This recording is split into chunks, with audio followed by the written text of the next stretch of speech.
Lord of the Flies was William Golding's first published novel.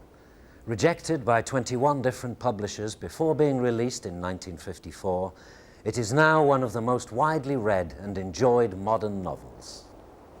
Golding was born in 1911 in Cornwall, England. He grew up, went to school and spent most of his adult life in Wiltshire, where he was a schoolmaster at Bishop Wordsworth's School in Salisbury. During the war, he joined the Navy, took part in the Normandy invasions, and ended up a lieutenant in command of a rocket ship.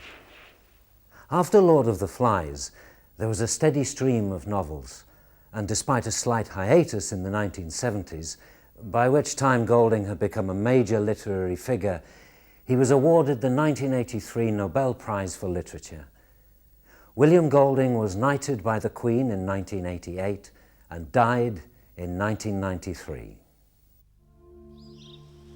At first, there seems little trace of the quiet English country background of Golding's early life in the violence of Lord of the Flies and his other novels. He had served in the war and knew violence there, and had taught at a boys' school, learning how unkind boys could be to boys. As in the Navy and in a 1950s boys' school, women are conspicuous for their absence in Lord of the Flies. Golding attended grammar school at Oxford in the 1930s, and therefore knew of, although he did not approve of, the difference in social class in England. The natural alliance between Piggy and Ralph as the representatives of decency in Lord of the Flies is handicapped because they come from opposite sides of the class barrier, with Ralph, though less intelligent, coming from the superior class. Jack's sinister cloaked choir boys, emblems of fascism, may have a more innocent origin in the cathedral choir at Salisbury.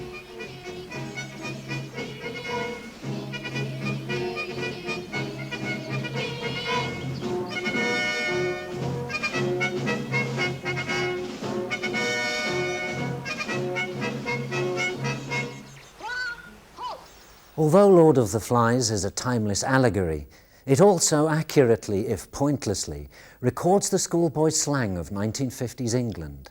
Wacko, wizard, they exclaim, as a modern schoolboy would cry, equally incomprehensibly, wicked. In the early 1950s, Britain was still living on its reputation as an imperial power. The Suez Crisis and the unravelling of British power in the Middle East did not occur until 1956. At the time of the novel, English schoolboys were still taught, as Jack Merridew says, "We're English, and the English are best at everything."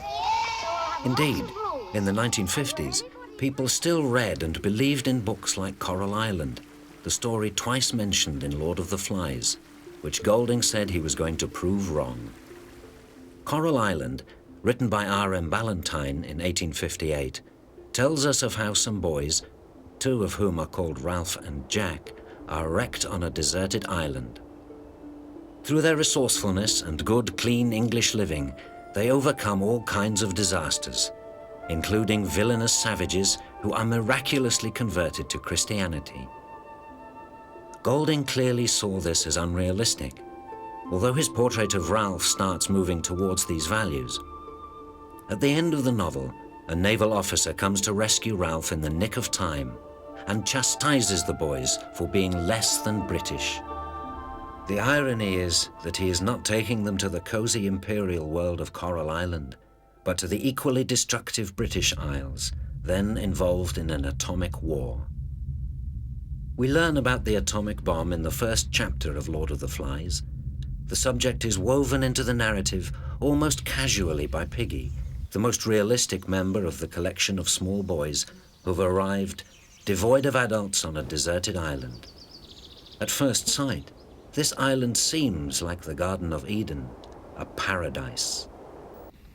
Where's the man with the trumpet? There's no man with a trumpet. Only me. Isn't there a man here? No. Then we'll have to look after ourselves. The setting for Lord of the Flies is extremely important in the novel. Golding bases the story on the South Sea Island with a tropical temperature, high mountains, the island surrounded by water, for the children to play in as they wish.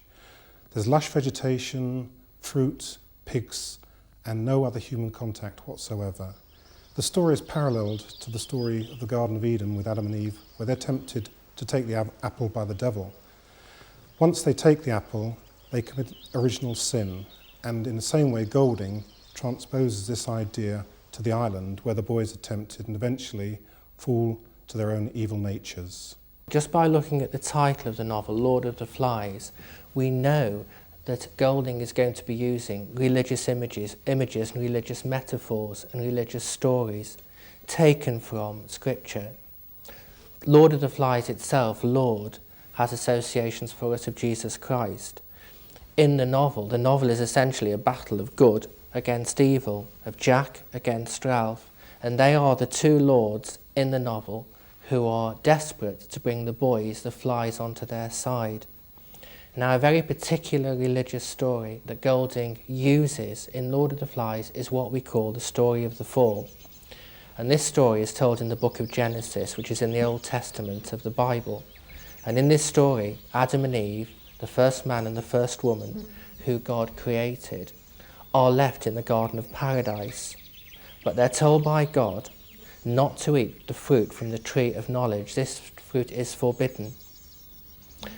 But in the Garden of Eden, there is a serpent, and the serpent comes to tempt Eve, to say, why don't you eat from this tree? And Eve says, well, if I eat from this tree, I will be killed, I will be punished.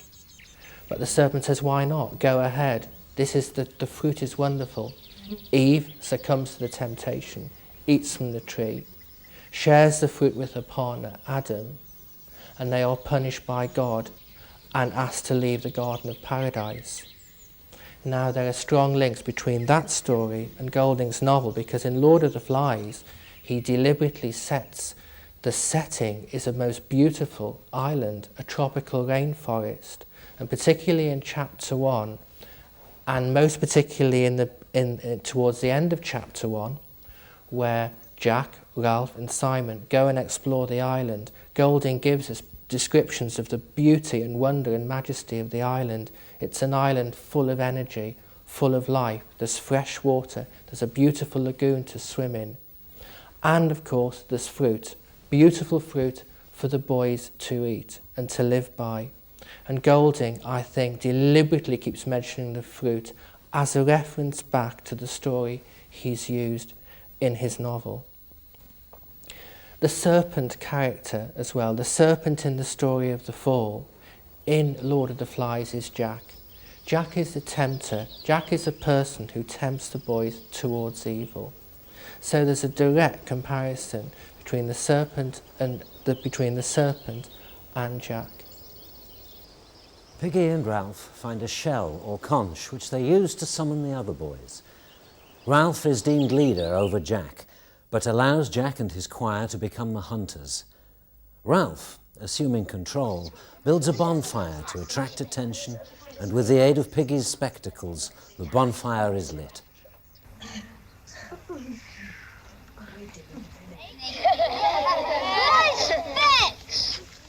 However, things start to go wrong as the fire gets out of hand, and a small boy vanishes, presumably consumed by the flames.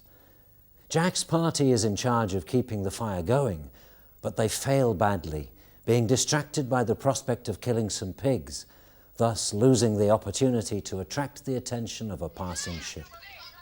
Tension arises as there is talk of a mysterious beast, and discipline becomes slack. You should have seen it. There was a plane. There was a plane! You didn't ought to have let the fire go out.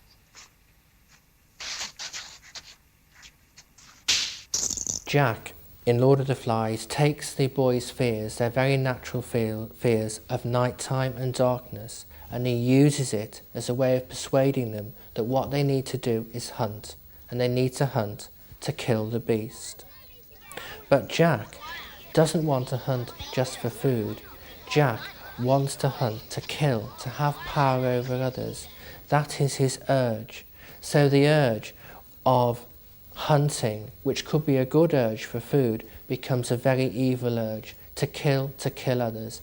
And the beast is simply an excuse to be evil. The beast can take on several forms. It could be the pilots that the boys never find except for Simon. But more than anything, it's the darkness which is identified within the boys. Simon in particular identifies this darkness. And when he goes to tell the boys that it is only the pilot, it is at this point that the true nature of the boys is taken over, because the beast, in actual fact, is the darkness within the boys. It's a manifestation of the devil and evil. The boys give the pig's head as a sacrifice to this beast, this darkness, but ironically, it is a sacrifice of their own to themselves. They take on the mantle of the devil, and when they daub themselves in the blood of the pig, they're actually baptizing themselves in a new future, the future of evil, represented by the devil, Beelzebub, which is the Arabic for Lord of the Flies. Bravely, Simon, a saint-like figure, decides to encounter the beast, which he discovers to be a dead parachutist, sent presumably to rescue the deserted boys. On the way, Simon encounters another terrifying object, which is in fact the skull of a pig slaughtered by Jack's party. This is the Lord of the Flies. Mysteriously, it addresses the innocent Simon, pointing out that it is part of him, stressing the evil inherent in us all. Simon has no time to point out this message or the real nature of the beast, because he falls victim to the bloodlust of Jack and his fellow hunters, who pretend that he is a pig. To their shame, Ralph and Piggy are bystanders at this ritual killing and join Jack's party. Ralph and Piggy, a set of twins called collectively Sam and Eric, and a few small boys known as the Little 'uns, are left as the representatives of sanity, but Sam and Eric are captured, and Piggy is killed by a sadistic boy named Roger. Either Sam or Eric betrays Ralph, and he is hunted until he is surprisingly rescued by the naval lieutenant, who uses words like "jolly good show" and talks of coral islands. The opening chapter introduces the main characters, and the imagery of paradise hints at the fall from innocence presented in the Bible. We also see in these early chapters the conflicts that will arise between Piggy's intellect, Jack's violent and selfish authoritarianism, and Ralph's decent but ultimately ineffective moral authority. Simon makes a mysterious first appearance by fainting. The conch, an elongated shell, is introduced as the symbol of law and order. Ralph uses it to summon the other boys, and then to keep the assembly in order, as only those holding it are allowed to speak. The boys all come from a society which is well ordered, and when they come to the island, they find a conch which represents their law and order and a kind of democracy for them. The conch is mainly held by Ralph and Piggy, and their ideas of democracy and freedom seem to prevail at the beginning. We can't have everybody talking at once. We shall have to put our hands up like we do at school. Then I'll give him the conch.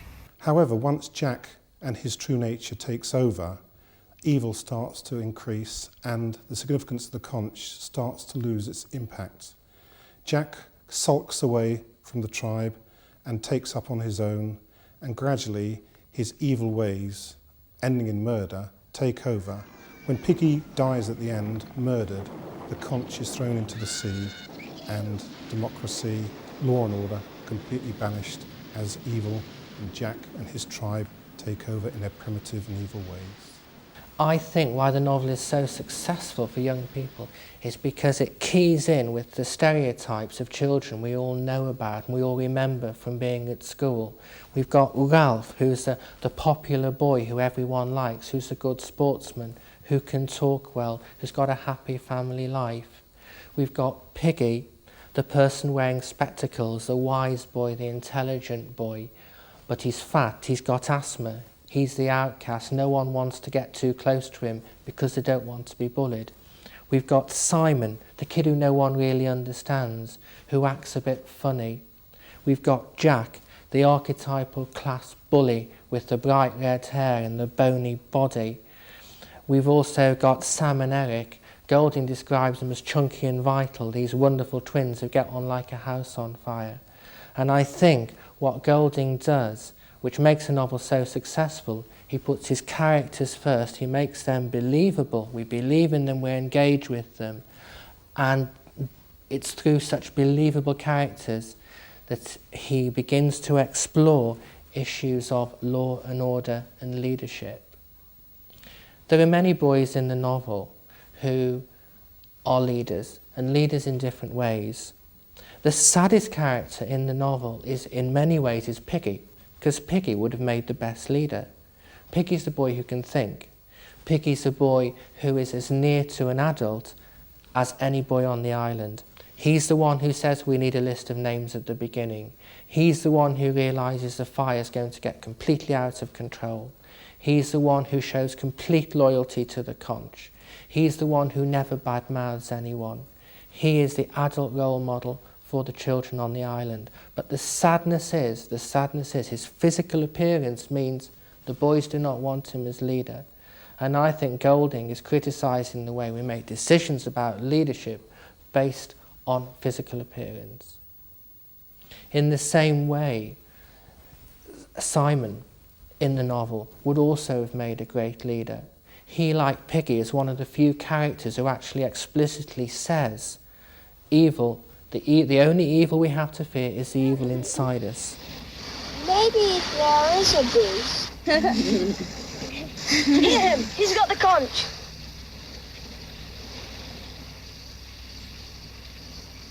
What I mean is, maybe it's only us. Nuts! Ralph only reaches that perception towards the end of the novel. But Simon finds great difficulty talking. He lacks the confidence. He has the belief and vision, but he's not got the confidence to speak. And I think Golding, particularly through Simon and through Piggy, is suggesting to the boys and girls who read the novel, and to people who read the novel, hang on, stand back. It's not just those people who are physically nice to look at. It's not just those people who are articulate who necessarily are the best leaders. Ralph, of course, is a typical leader. He is popular. He believes in democracy. He listens to the boys. He believes in the conch. But Ralph makes some key mistakes which cost him his leadership, and his major mistake is he gives Jack too much power. Ralph believes in democracy to the nth degree. He actually allows democracy to go too far. And immediately he allows Jack, with his choir, to become hunters. The spiral of destruction begins. Having said that, for me, Ralph is at the heart of the novel. Ralph is the most important character. Ralph is the character we sympathise with. Right at the end, when he's fighting for Piggy, he's standing up for Piggy, we really respect him. He becomes very much the tragic hero of the novel, because right at the end of the novel, he could have gone up to Jack and said, I'm on my own, let me join your tribe. He doesn't. He sticks with his morals, he sticks with what he thinks is right, even to the point of death. He's prepared to die for what he believes in, and he needn't actually do that. He could become the third martyr on that island after Simon and Piggy have been killed. Jack is a leader, of course, but Jack is a believer in dictatorship, of ruling by fear, whereas Ralph believes in ruling by democracy. Right from the opening bit where we first see Jack walking across the sand, he's wearing a black cloak, black hat, and I think that the reason Golding describes him in that way is that black hats were used by British judges when the death penalty was given out.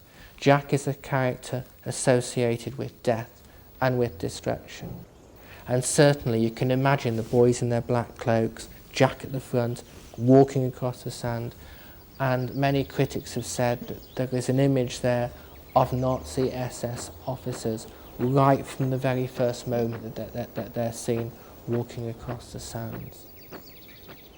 Gradually, the conch becomes less used and less useful as brute force replaces democracy, and eventually it is smashed when Piggy is killed. Perhaps Golding is unduly pessimistic.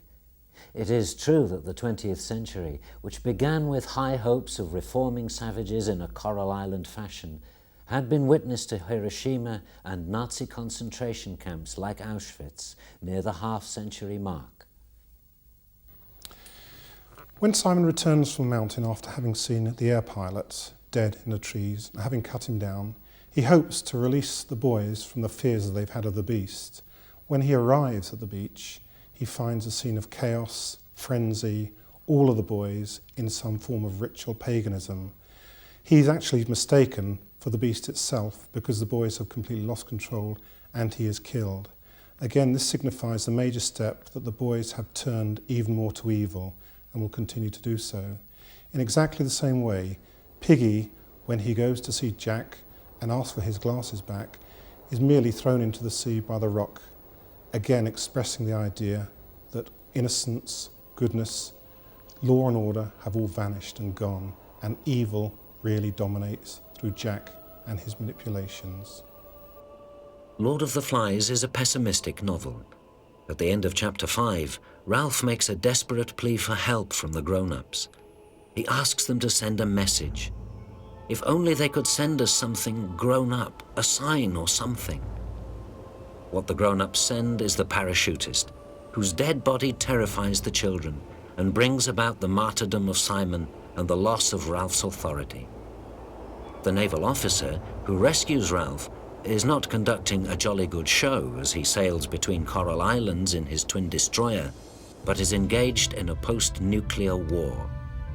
Children are not innocent, but it is no good hoping for help from the grown-ups. Piggy appeals for law and order just before his death, claiming that his opponents are acting like a crowd of kids. But Jack Merridew and his fascist gang are no longer a group of choir boys, but a choir of savages singing death and destruction. Golding uses irony continually through the novel to keep the reader right on the edge of your seat. And irony is, I think, a very difficult word to define. And irony in its simplest form is where there's an unexpected connection between different things. The biggest irony in Lord of the Flies is that Ralph is pushing all the way through his novel, is really pushing for them to keep that fire going, so they'll be seen and they'll be rescued. And of course, what happens right at the end is because Jack and his tribe have set the whole island on fire, that is the thing, the signal which the boat sees, and that's why the boat comes to rescue Ralph. Irony is very important in the novel. It adds a lot of atmosphere and tone and underlying meanings. 3 examples which I wish to use will help us to illustrate this. The first is from chapter 6, Beast from the Sky. Ralph asks for some sign from the adult world to save them on the island and help them. All he finds is a dead parachutist, which is a symbol that the civilization outside of the island has completely gone. The second example comes from chapter 8, which is a gift to the darkness. This is ironical because the boys give the pig's head to the beast. In doing so, what in actual fact they do is feed their own evilness. And finally, when Jack raids Ralph and Piggy and the other boys on the beach, they expect him to take the conch. In actual fact, he takes Piggy's glasses to create fire for themselves. In doing so, he completely abandons the idea that the conch has any worth whatsoever. As Piggy goes to collect his glasses back with the conch in his hand, it is ironical because Jack is not interested whatsoever in the conch, and all of law and order has broken down totally as the conch and Piggy are thrown into the sea. It is also sad to see the initial cooperation between Ralph and Jack so ironically shattered. Rulers go wrong if rules are broken. Writing 9 years after the atomic bomb had been exploded at the end of World War II, and at a time when the Cold War was at its height, Golding had some reason to be pessimistic. Readers of Lord of the Flies today need to understand the paranoia that the daily threat of nuclear war brought about. The book is really based upon his own experience and his ideas about evil. Being a naval officer in the Second World War, he saw the horrors of war. He witnessed the atrocities through newspaper articles. He knew of Hiroshima and he knew of the atrocities in the Holocaust as well. When the Americans created the atomic bomb in 1945, this unsettled the whole of the world. And in 1949, when the Russians developed their own atomic bomb, this created a huge confrontation in the world where people were expected to take sides. In America, if you were a communist, you were ostracized, cut off, and condemned. Hence this fear of uncertainty in the world and the ideas behind what Golding was writing about in the book, the idea that there is always confrontation, the confrontation between Ralph and Jack, the confrontation between the Savages tribe and the Conch tribe, the idea of the boys against the beast as well. The two are very parallel with each other. Also at this time, the existentialist philosophers, Sartre, Camus and Beckett, were proclaiming a new philosophy whereby God is dead, which meant to say that mankind is responsible for his own future and the future of the world. Golding is really telling us at this time that unless we look towards goodness, then the future of the world will be ending in disaster in exactly the same way that the island did for the boys. I think Golding was very aware of the political situation at the time. One major thing he wanted to pick up on was the Jewish Holocaust, the murder of 7 million Jews in the Second World War. I think Golding deliberately has the three boys who were murdered on the island are all different in some way.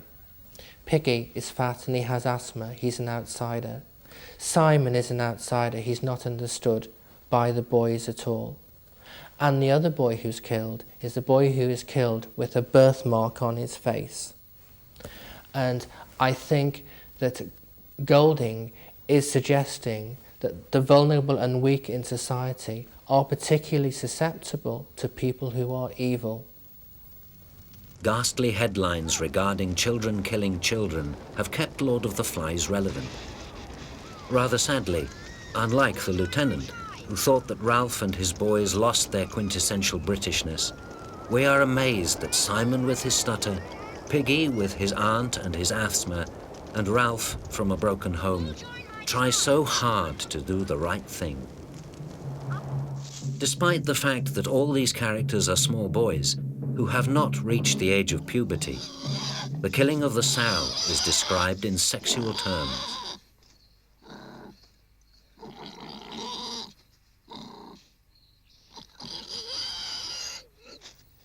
This passage reveals a common criticism about Golding's novel.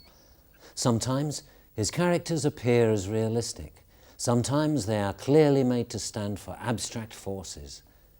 Thus, Piggy is both a short-sighted, asthmatic schoolboy and someone speaking up bravely, if not wholly consistently, for the forces of intellect and reason.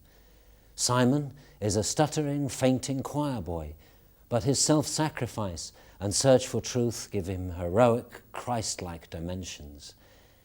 Jack stands for the brutality of fascism, but it comes as a surprise at the end of the novel to find the chief, as his followers have dubbed him, revealed as a small red-haired boy with the remains of a black cap on his head. Likewise, Ralph is contemptuously summed up by the smartly dressed lieutenant as a small boy who needs his nose wiped. But he represents the vast proportion of humanity, trying to do our best in a difficult world and mourning our failure.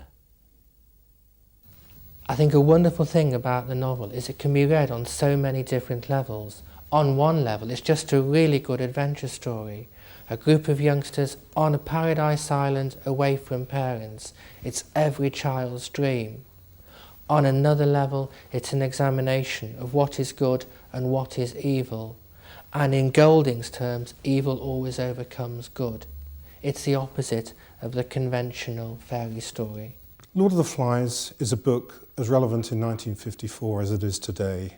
The central key theme of good v evil is always with us.